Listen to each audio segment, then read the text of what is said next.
अच्छा रुसा न करे जा हमर फाटे छोटी छोटी बात पर तू लगा दारू डाटे।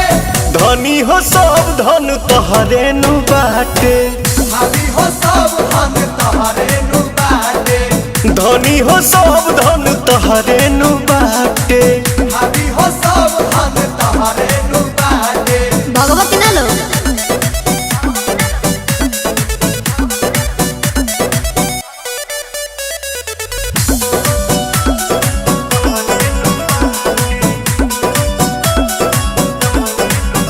दांत पीसी के खीसी में साने लुआटा तू प्यार के अचार जस कोई दे लुखाटा।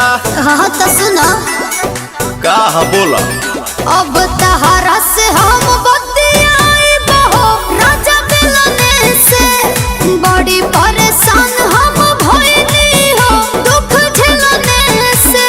लागे लू प्याज ढक दांत से काट धरा हाई चूड़ी के हाथे। धनी हो सब धन तोहरे नु बाटे भाभी हो सब हम तोहरे नु बाटे। धनी हो सब धन तोहरे नु बाटे। भाभी हो सब हम तोहरे नु बाटे।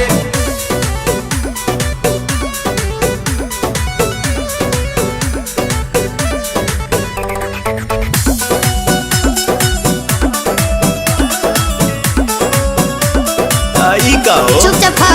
तू तो दाली में डाली के देता रुचीनी न गुस्सा में घूसा त न मौलिकीनी।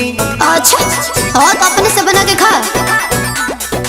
एक रस निक असुर होती हो बिना गवने के पवन करम हम कोई नहीं हो होनी पवने के।